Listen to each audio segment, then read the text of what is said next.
हमारे हृदय में ये विश्वास है कि हम भगवान के हैं, तो इस विश्वास को भी बना लीजिए भगवान हमारे हैं, क्योंकि वो हमारे हैं इसीलिए हम उनके हैं। बोलिए बाकी बिहारी लाल की। और नंद बाबा ने एक बार नंद भवन में हवन का आयोजन किया और हवन तब कराने लगे नंद बाबा। 5 ब्राह्मण उनके यहाँ पधारे। अब ब्राह्मण पधारते हैं, जो उनमें जो मुख्य ब्राह्मण हैं उनके बगल में तो नंद लाला जाके बैठ गए। बोले क्या करेंगे? नंद बाबा के पास जाते हैं, बाबा जी काहे रहे नंद भवन में? अब नंद बाबा ने कहा, लाला आज अपने यहाँ हवन है। ठाकुर जी कह रहे हवन जी का हुए। अब नंद बाबा सोचने लगे ये बालक है या वो क्या समझाऊं, हवन का हुए। तो नंद बाबा कहने लगे, लाला हवन करवाने थे, जो हमारी सबन की जो इच्छा है ना वो पूर्ण होती है। बोले नंद लाला कहने लगे, बाबा क्या सबरी इच्छा पूर्ण होती है? बोले हाँ सबरी इच्छा पूर्ण होती है। अब हमारे ठाकुर जी सबसे आगे बैठे हैं मुख्य ब्राह्मण के बगल में। बोले क्यों? क्योंकि मेरे यहाँ भी नेक सी मुझको तो बहू चाहिए। अब या जी भगवान के चरणन में बैठ गए, हे भगवान जी अरे मुझको तो केवल एक छोटी सी बहू चाहिए। बोली राधे राधे। अब ठाकुर जी बैठ तो गए मैया। अब सबरे जो सखाए वो सभी भी ब्राह्मण के आसपास ही बैठ गए। अब जहाँ ठाकुर जी है वहीं उनके ग्वाले हैं।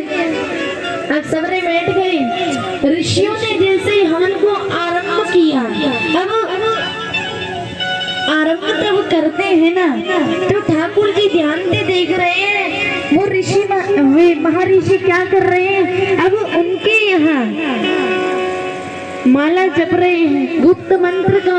अब उच्चारण तो हो नहीं सकता, तो मन ही मन मंत्र को बोल रहे हैं। बस केवल ठाकुर जी का देख रहे हैं, जी क्या कर रहे हैं, नेत्र को बंद कर रहे हैं, मन ही मन कुछ बोल रहे हैं और फिर बुलवा रहे हैं सबसे स्वाहा, बोलने लगे स्वाहा।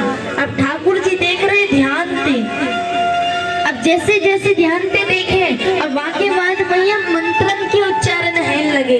अब मंत्रन के उच्चारण तब जैसे जैसे होते हैं ना, तो कहा जाता है कि हमारे नंद लाला बड़े ध्यान से ही देख रहे हैं। अब जैसे हवन आरंभ होता है, अब थोड़ी देर तो अब ध्यान से देख रहे हैं उनको, अब उनके संग में भी बैठ रहे हैं, उन्हीं की नकल कर रहे हैं। अब जैसे जैसे वो करा रहे हैं वैसे वैसे वो ही कर रहे हैं।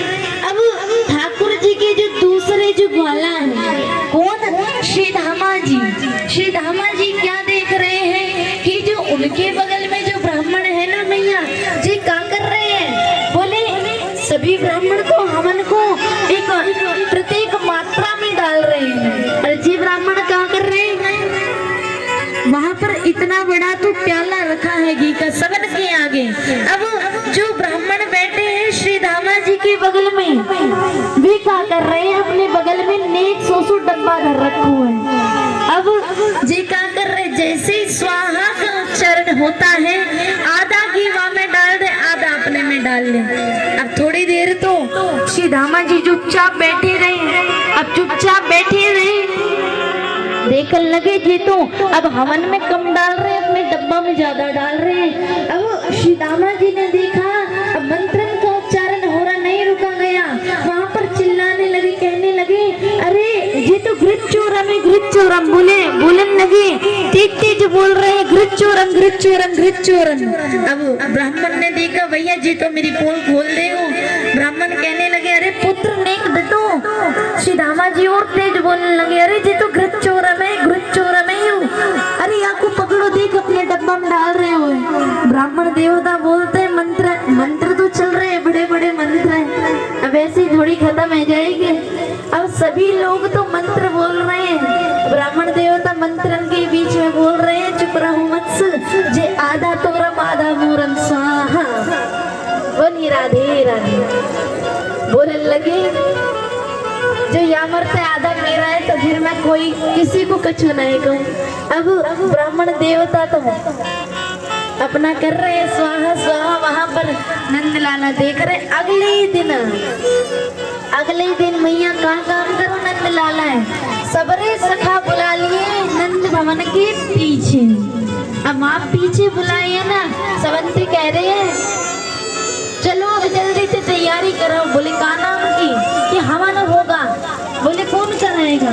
अब नंद लाला बोले मैं कराऊंगा। मधुमंगल जी कहने लगे मैया कहा जाता है मधुमंगल जी ठाकुर जी को बड़ा छेड़ा करते, बहुत सदैव उनकी टांग खींचते रहा करते मधुमंगल जी। अब मधुमंगल जी कौन है, ये हनुमान जी के अवतार है मधुमंगल जी।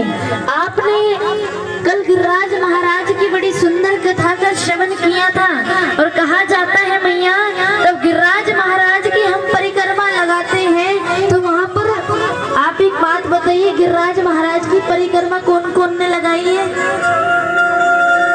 हमारे लगभग सभी मैया यहाँ, और मैया परिक्रमा लगाते वह कभी ना